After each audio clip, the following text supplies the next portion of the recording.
네, 조금 전 더불어민주당 이재명 대표가 대표직 사퇴를 선언했습니다. 본격적인 연임 도전에 나선 것으로 풀이되는데요. 네, 한편 국민의힘에서는 이 4파전으로 전당대회 대진표가 확정이 되면서 본격적인 레이스에 막이 올랐습니다. 관련 내용 포함한 정치권 이슈들 김기흥 전 대통령실 부대변인 박창환 장한대 특임교수와 함께 짚어보겠습니다. 두 분 어서 오십시오. 안녕하세요. 예, 안녕하십니까. 말씀드린 대로 이재명 민주당 대표가 조금 전에 당 대표직에서 사임을 했습니다. 이렇게 되면 다음 달 8월 18일에 있을 이제 연임에 도전을 하게 되는 모습인데요.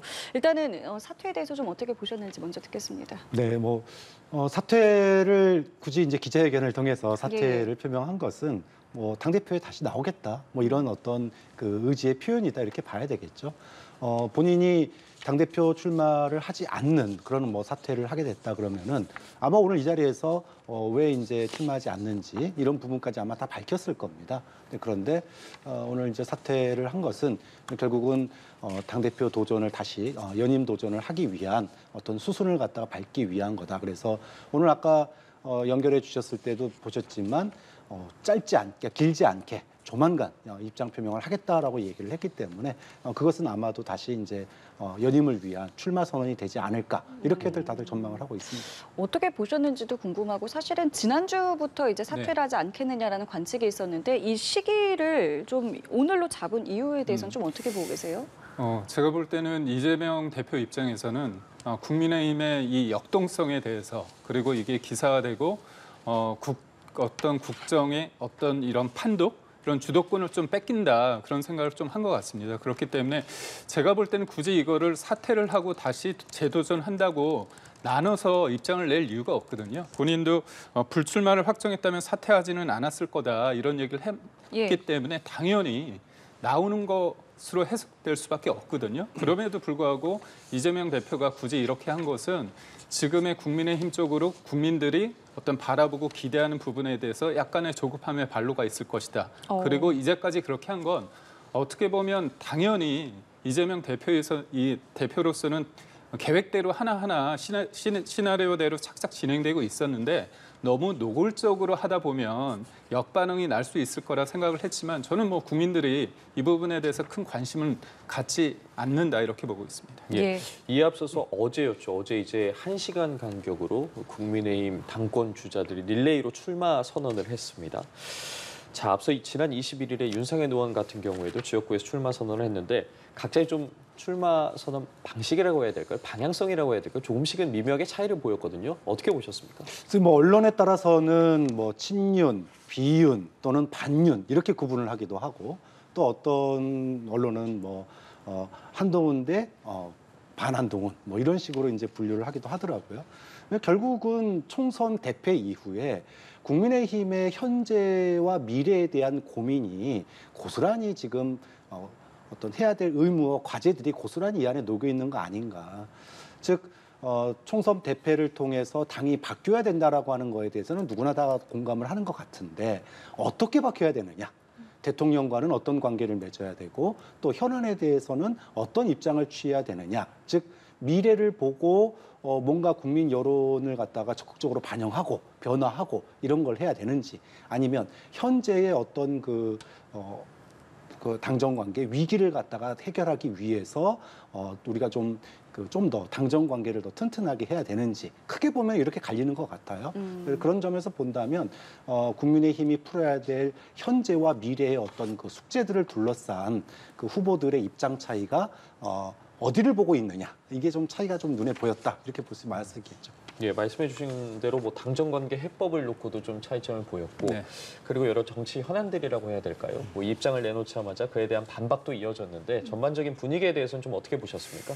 저는 말씀하신 것처럼 딱 두 가지인 것 같습니다. 키워드를 삼는다면 변화, 쇄신, 변화를 할 것인가 아니면 안정을 택할 것인가 이 부분인데 변화에 대한 부분에 있어서는 한동훈 전 비대위원장 같은 경우는 아무래도 총선 참패의 원인이 수직적 당정관계이기 때문에 이걸 수평적으로 바꿔야 된다. 이런 변화에 방점을 뒀다면 원희룡 장관 입장에서는 그래도 3년이나 남았고 우리가 집권 여당이기 때문에 대통령실과의 관계 그리고 무엇보다도 이재명 대표의 민주당과의 어떤 관계 속에서 특검 전국으로 이어지는 데 있어서 매섭게 공격을 당하고 있지 않습니까? 그렇다면 이거를 극복하기 위해서는 어떻게 보면 대통령의 관계 맺음, 신뢰를 바탕한 당정 관계가 필요하다.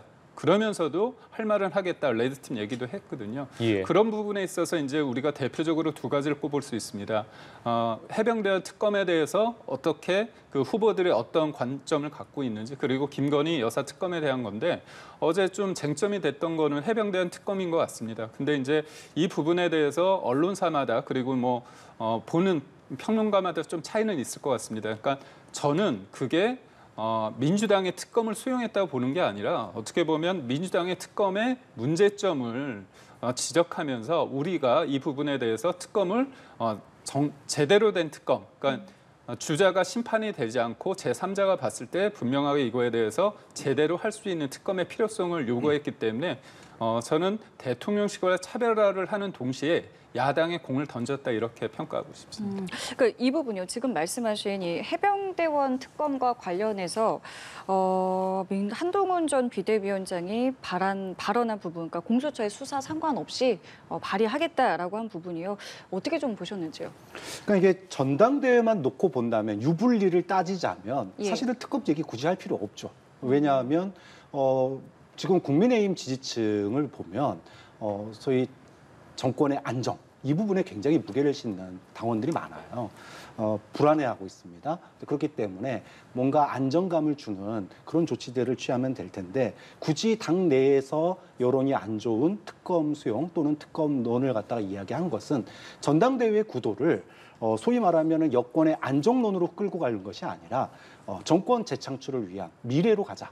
이 부분에 저는 프레임을 뒀다고 합니다. 즉 특검이라고 하는 걸 굳이 논쟁적인 발언을 통해서 구도 자체를 현재가 아닌 미래를 보고 윤석열이 아니라 다음 대선 주자로서의 한동훈을 보고 전당대회를 치러달라. 그래서 지금 일부 그게 이제 득실로 따지면은 전당대회에서 일부 손실이 있을 수도 있겠지만 미래에 대한 정권 재창출이라고 하는 미래로 이 전당대회를 이룬다면 소위 대세론을 유지해가는 그런 그 전당대회 구도를 만들 수 있거든요. 그렇기 때문에 국민 여론을 받아 안으면서 국민의 사랑을 받는 여당, 국민의 힘이 되기 위해서는 이 정도는 수용하고 가야 된다. 그래서 근데 이걸 수용하고 안고 가려면 결국은 다음에 대통령 후보 될 사람이 끌고 가야 되는 거거든요. 현재가 아니라 미래를 보고 가는 거니까. 그러면 결국은 본인이 당 대표가 돼야 되고 이후에 대선 주자까지 쭉 이어지는 그런 구도를 만들기 위해서 저는 굉장히 논쟁적이고 또 도전적으로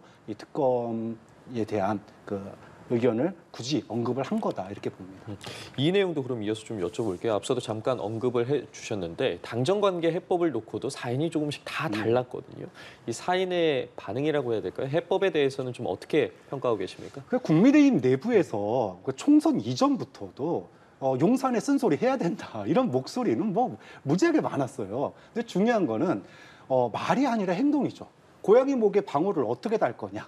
그리고 방울 달고 나서 쥐도 잘 잡아야 되거든요. 이 두 가지를 다 해야 되는 건데 그걸 싸고 지금 해법의 차이가 있는 거예요. 한쪽에서는 흔히 나오는 수평적 관계를 통해서 쓴소리 할 거 하고 그다음에 뭐 아닌 건 아니다 그러고 긴 건 긴 거라고 그러고 이거를 명확하게 하자라고 주장하는 사람이 있는 거고 그 반대편에는 그냥 이전까지 해왔던 아직 3년이나 남았기 때문에 원팀으로 가야 된다는 거고 그 사이에서 방점이 조금씩 이제 비율이 좀 칵테일이죠. 비율이 다른 두 분이 계시는데 결과적으로는 그동안 국민의힘이 못 풀었던 숙제를 이번 전당대회에 지금 풀어놓은 거다. 소위 말해서 윤석열 대통령 목에다가 방울을 어떻게 달 거냐 이거예요. 저는 그렇기 때문에 방울 딴다는 거에 대해서는 저는 거의 대부분이 다 동의한다고 봐요. 근데 문제는 방울을 얼마나 분쟁 없이 소위 파열음 없이 잘 다느냐 또 달고 난 다음에는 그래서 쥐 잘 잡을 수 있게 할 거냐 아니면은 고양이가 그냥 방울 달고 나서 그냥 구석에 찌그러져 있으면 쥐 못 잡잖아요. 그러니까 이 부분을 갖다가 말이 아닌 행동으로 이끌어가야 되는데 그 부분에 있어서 지금 국민의힘의 해법이 다 다르고 또 이 하나로 과연 전당대회 이후에 하나로 이것을 리더십을 모을 수 있을까? 이제 그 부분이 가장 큰 숙제 같아요. 그러니까 지금은 뭐 차이가 중요한 게 아니라 그 차이를 전당대회 이후에 하나로 뭉쳐낼 수 있는 리더십으로 만들 수 있겠느냐. 왜냐하면 이 차이가 생각보다 길어요. 깊은 게 윤석열 대통령의 임기가 3년이나 남았기 때문에 어떻게 해서든지 소위 말해서 파열음 없는 고양이 목에 방울 달기가 쉽지 않다라는 거예요. 그 부분이 굉장히 큰 숙제가 누가 전당대회에서 당선이 되든 굉장히 큰 숙제가 될 가능성이 높다고 봅니다. 예, 특히나 한동훈 전 비대위원장 같은 경우에는 수평적 당정 네. 관계에 방점을 찍지 않았습니까? 이와 관련해서 대통령실이 뭐 당권 주자들마다 다양한 의견이 있을 수 있다라고 밝혔어요. 대통령실이 또 계시지 않았습니까? 네, 예. 또 이러한 입장 발표에 대해서 어떻게 보셨습니까? 저는 이제 한동훈 전 비대위원장이 대통령과의 식사를 한번 했었으면 좀 어땠을까 그런 생각이 들고 지난주에 통화를 했다고 하는데 뭐 설왕설래가 있습니다. 뭐 짧은 통화였다 그런 얘기하는데 그 한동훈 전 비대위원장이 그게 뭐가 중요하냐 그런 얘기를 했죠. 그러니까 네. 저는 그렇습니다. 대통령과 한동훈 전 비대위원장의 관계는 이제 공인이고 그다음에 대통령도 기자회견을 통해서 정치인으로서 응원한다 그런 얘기를 했습니다. 그렇기 때문에 20년간의 교분이란 것들은 서로 간의 이견을 조율하는 데 있어서 서로 서먹함이나 어떻게 보면 오해 소지를 없애는 데 있어서 윤활유 역할을 하겠지만 그 관계 때문에 전체적인 상이 이끌어지면 안 된다고 저는 보고 있거든요. 근데 대통령 입장에서 저는 수평적 당정 관계 그 말이 맞습니다. 맞는데 저는 선거 전과 후가 좀 달라진 게 있습니다. 우리가 화장실 들어갈 때 나올 때 다르다는 얘기가 있잖아요. 그러니까 결국은 공천을 가진 물론 대통령이 공천을 하진 않았지만 여하튼 사람들이 좀 영향을 준다고 생각을 하잖아요. 그러니까 공천 받기 전과 후에 있어서 대통령실을 바라보는 생각과 관점과 무게는 달라질 수 있습니다. 그렇기 때문에 지금 지지율이 낮은 상태에서 수평적 당정 관계 맞지만 그럼에도 불구하고 뭔가 이재명의 민주당 앞에서 뭔가 지금 한쪽으로 기울어진 그 운동장 안에서 이걸 하기 위해서는 좀 더 안정감 있는 게 중요하다고 보고요.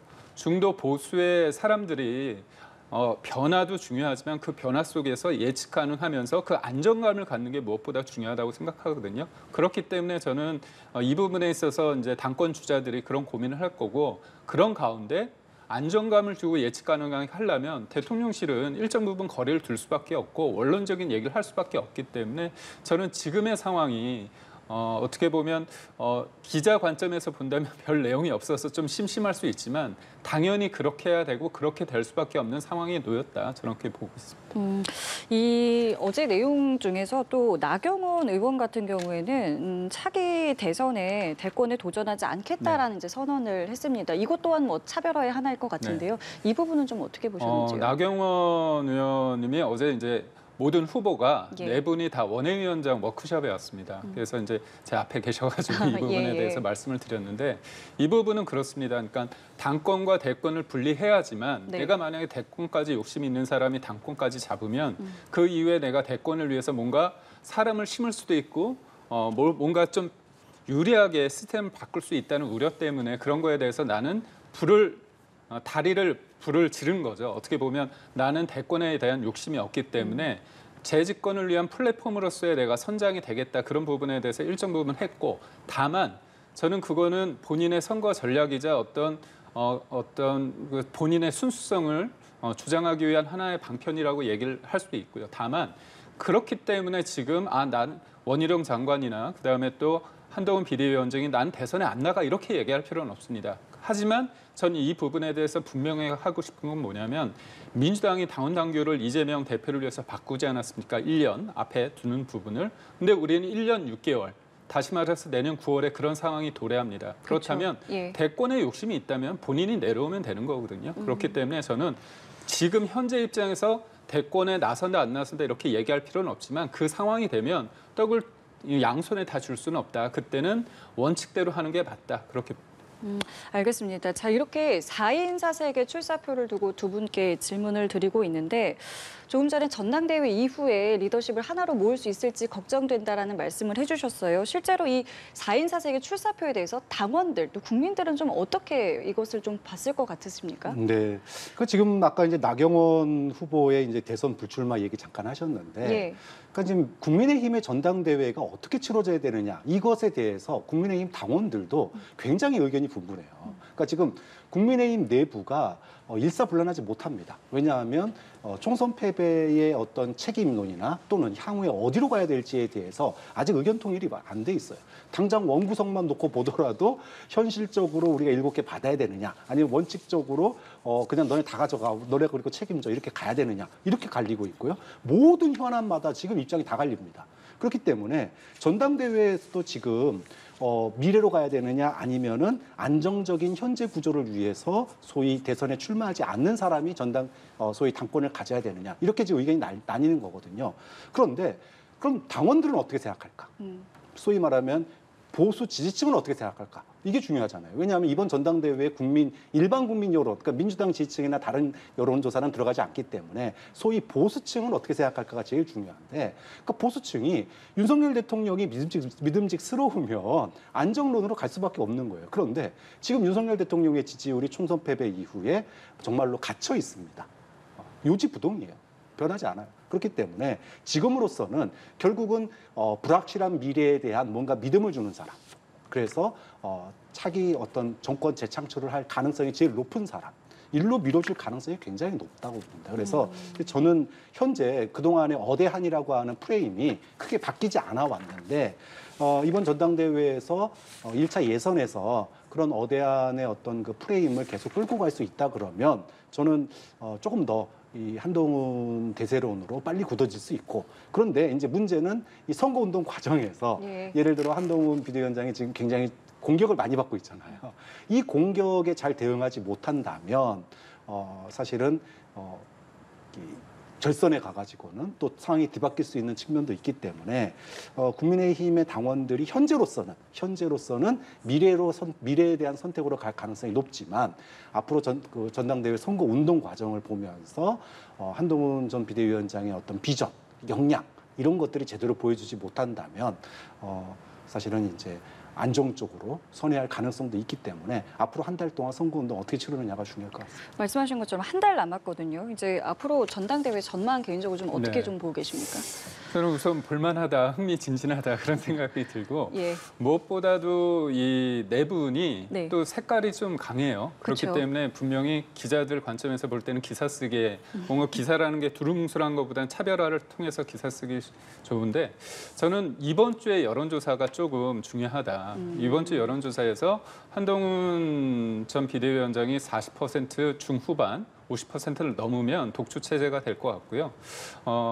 원희룡 전 지사나 나경원 의원이 20% 중반까지 된다면 저는 해볼 만하다고 생각합니다. 그리고 2, 3위가 분명히 합쳐졌을 때 4등까지 합쳐졌을 때 1등을 넘어선다는 가능성을 보여야지 좀 될 텐데 독주 체제가 된다면 좀 맥이 빠지지 않을까 그런 생각이 있어서 이번 주에 여론조사가, 왜냐하면 약간의 그게 있습니다. 이재명의 민주당과 맞서서 싸울 사람이 과연 누군가 이 부분인데 지금까지는 한동훈 전 비대위원장의 가능성이 높다고 해서 그에 좀 쏠림 현상이 있거든요. 근데 저는 원희룡 전 지사가 좀 수면 아래 있다가 갑자기 지난주 나오면서 예. 사람들이 관심도가 좀 높아졌습니다. 그렇기 때문에 그의 어떤 지지율이 어느 정도 드라마틱하게 좀 오를 것인가 그 부분이 좀 클 것 같고요. 그리고 저는 어제 다 끝나고 네 분의 후보가 다 원외위원장 워크숍에 왔다고 말씀을 드렸잖아요. 예, 예. 근데 108명이 배지를 달았습니다. 국회의원인데 원외가 164명입니다.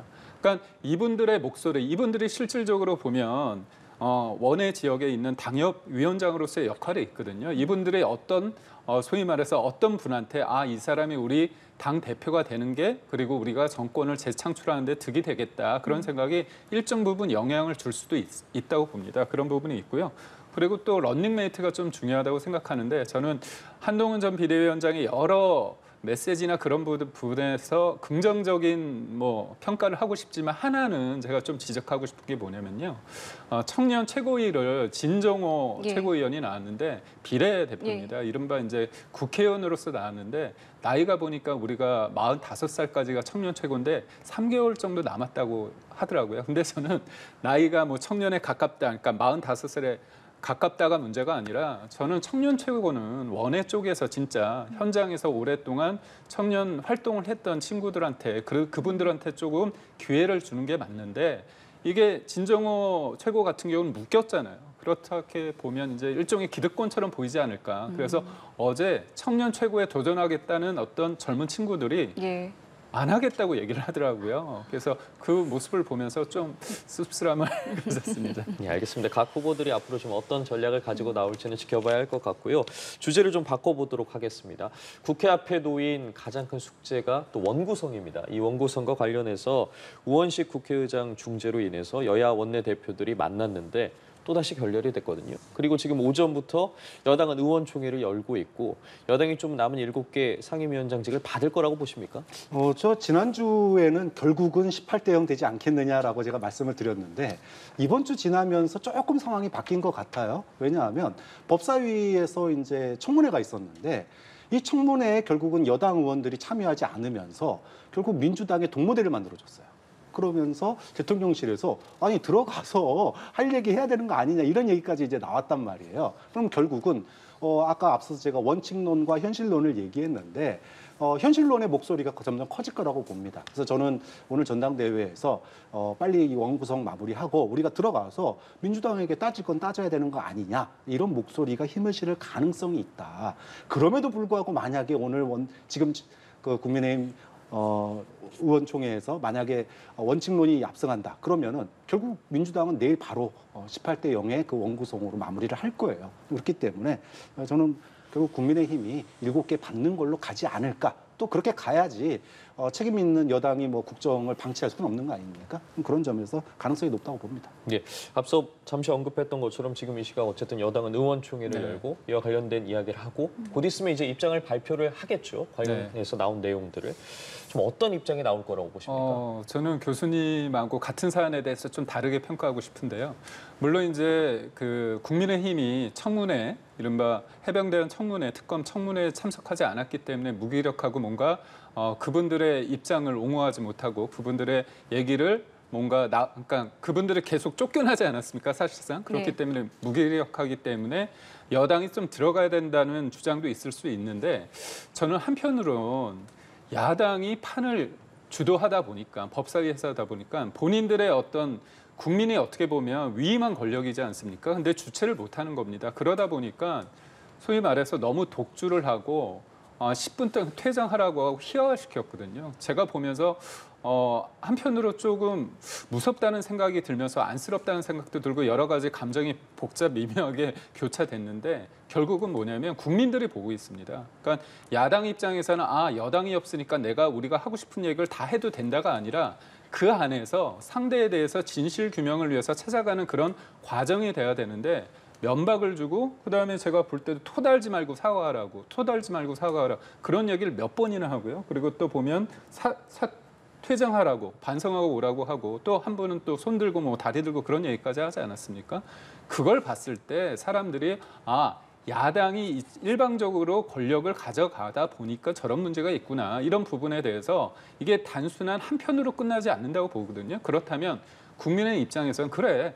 너희들이 그렇게 한다면 다 가져가라. 그 대신 너희가 잘하는지 못하는지 보자. 그게 저번 21대 상반기와 같은 상황입니다. 예. 그러니까 결국 저는 이 부분에 있어서 실제로 들어갈지 아니면 나가서 이런 상황을 또 뭔가 유인하긴 그렇지만 이런 것들을 볼지에 대해서 좀 판단할 것 같습니다. 예, 지금 말씀 중에 저희가 관련해서 속보가 나왔는데요. 여당에서 의원총회가 진행 중이라고 말씀을 드렸는데 결과가 나왔습니다. 7개 상임위원장을 수용하기로 했다라는 결과가 나왔고요. 의원총회에서 추인이 됐다고 합니다. 이렇게 되면은 나머지 7개를 다 가져가지 않겠느냐, 민주당이 다 가져가지 않겠느냐, 뭐 여러 관측들이 좀 있었습니다만은 이제 11대 1의 배분안을 국민의힘이 수용하게 되면서 여당목 7곳의 이제 상임위원장이 선출이 되게 됩니다.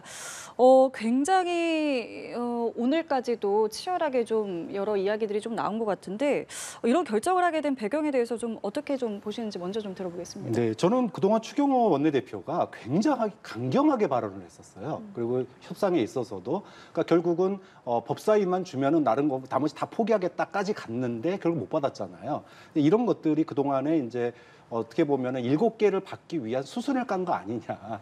왜냐하면 이미 지난 21대 국회 원구성 때 18대 0 한번 해봤거든요. 근데 그 당시 18대 0, 지금 18대 0, 물론 여야가 바뀌어 있긴 하지만 그다지 그렇게 큰 재미 못 봤습니다. 소위 말해서 소수건 다수건, 여당이건 야당이건 결국은 국민들에게 자신의 직분을 하면서 그 안에서 국민들에게 설득하는 과정이 필요한 거거든요. 근데 원 안에서 소위 상임위 안에서 역할을 하는 것과 안 하는 것 사이에 이 간극이 굉장히 크다라고 하는 것들이 있었기 때문에 저는 결국은 그동안 추경호 원내대표가 7개를 받기 위한 수순 밟은 거 아니냐. 그리고 가장 결정적으로는 이 법사위의 청문회가 저는 결정타였다고 봐요. 그 청문회에서 대통령실이 이거 이렇게 너무 이렇게 동무대에 만들어주는 거 아니냐. 들어가서 네. 할 말 해야 되는 거 아니냐. 예. 이런 입장 나왔던 게 반응 나왔던 게 어느 정도 좀 영향을 미쳤다 이렇게 봅니다. 예, 관련해서 지금 추가로 나온 속보를 하나 더 말씀을 드리면 추경호 원내대표가 오늘 의총에서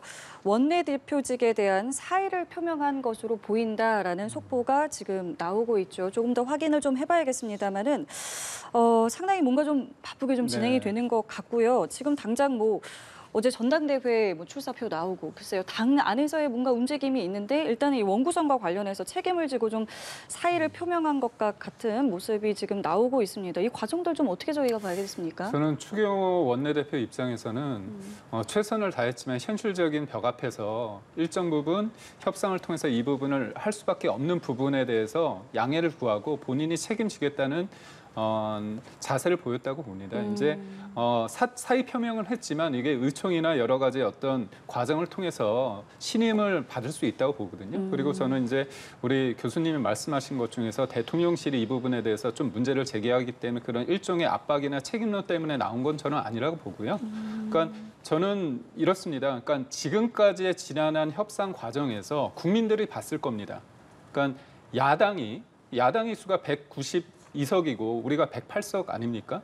근데 선수도 거의 2배고 그다음에 심판이라고 할 수 있는 주심, 국회의장도 사실 야당 국회의장이라는 그런 어떻게 보면 자저 섞인 비난도 있을 정도로 친명의 이재명의 어떤 명심을 그대로 따라가는 의장이 있고요. 그다음에 또 법사위원장도 어떻게 보면 주심 다음에 부심이라고 할 정도로 선수도 많고 주심하고 부심까지도 일방적인 이런 상황 속에서 나름의 어떤 선전을 했지만 현실적인 부분에 대해서는 책임을 지고 그거에 대해서 재신임의 과정은 저는 정치인으로서는 그런 과정은 또 밟아야 된다고 봅니다. 이런 과정 속에서 여당에 있는 국회의원들이 이 부분에 대해서 과연 추경호 의원에 대해서 대표에 대해서 이게 진짜 당신이 전략을 잘못 짰기 때문에 당신이 책임을 져야 된다고 저는 그렇게 보진 않거든요. 예. 그러니까 현실적인 상황에 대해서 저는 재신임을 통해서 다시 한번 강력하게 지금의 절대 다수인 야당과의 협상에 임하라 그렇게 힘을 실어줄 거라고 저는 보고 있습니다. 그 말씀은 그러니까 나머지 7개 상임위를 일단은 수용하는 것이 현실적으로 가장 나은 대안이었다라는 말씀이신가요? 그러니까 저는 충분히 지금까지의 상황, 그러니까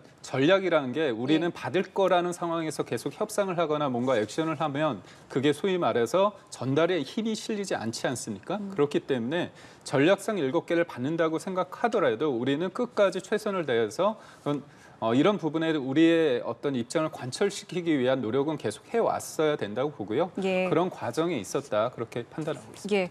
자, 그러면 이 내용도 좀 여쭤볼게요. 앞서서 그 해병대 청문회가 좀 어떤 하나의 이제 좀 시발점이 되지 않았겠느냐라는 말씀을 해주셨는데, 글쎄요, 어제 있었던 이 법사위, 이번에 있었던 이 법사위와 관련해서 추 원내대표는 사과가 좀 필요하다, 재발 방지 역시 필요하다. 이건 너무 일방적이었다라고 주장을 하고 있거든요. 이 부분에 대해서는 좀 어떻게 보셨습니까? 민주당이 이거 하겠다고 공약하고 지금 다수당 된 거 아닙니까? 결국은 이번 총선에서 가장 핵심적인 쟁점 중에 하나가 해병특검 문제였고, 이 해병특검 문제에 대해서 사실은 그동안 여권이 거부를 해왔기 때문에 어떻게 보면은 이 여론이 지금까지 이제 윤석열 대통령 현 정권에 대해서 부글부글한 건데, 어저께 그 추 원내대표 같은 경우에는 그게 무법천지였다라고 보는 것 같아요. 근데 국민들이 과연 어저께 나와가지고 증인 선서하는데 선서도 못하는 장관들을 보면서 과연 무슨 생각을 했을까? 장관이고 그다음에 장성인데 왜 국민들 앞에서 사실을 얘기하지, 제대로 된 사실을 얘기하지 못하는가에 대한 답답함을 느꼈을 거예요. 물론 그 과정에서 고성이 오가고 쫓겨나고 이런 과정이 부드럽지 않을 수 있습니다. 그걸 가지고 보기 너무 이제 소위 주체를 못한다, 민주당이 권력을 주체 못한다라고 비판하실 수 있겠지만, 예. 본질을 놓고 보면 본질은 왜 국민들 앞에 떳떳하게 진실을 얘기하지 못하는가에 대해서 어제 청문회는 또 한 측면을 보여줬다고 보거든요. 그런 측면에서 어제 청문회가 결국은 만약에 거기에 여건이 있었다라면은 이 증인 선서 문제를 둘러싸고 공방이 있었을 거예요. 이거는 뭐 저기 지금 뭐 재판 중이니까 뭐 이러면서 뭔가 국민의힘이 그래도 여론의 뭔가 한 측면을 갖다가 지적할 부분이 있었을 텐데 이게 없으니까 여당 의원들이 없으니까 국민의힘은 최혜병 특검의 어떤 진실을 밝히는데 일절 참여하지 않는구나. 진실을 밝히는 걸 거부하고 있구나. 이렇게 국민 눈에 보이는 거예요. 좀 그런 점에서 뭐 어제 청문회 평가와는 별개로 결국은 국민들 눈에도 별로 보기 좋지 않았다. 그런 점에서 앞으로 이제 들어가기로 했으니까 들어가서 싸우더라도 국회 안에서 싸우고 또 그 안에서 국민들에게 평가받는 그런 게 지금 여당의 모습이라고 좀 봅니다. 그러니까 민주당도 그동안 이제 원에 들어와서 싸우자라고 이야기를 했는데 이제 조금 전에 이제 7개 받기로 네. 했잖아요. 이렇게 되면은 국민의힘에서도 이제 좀 전략이 바뀐다고 봐야 되겠습니까?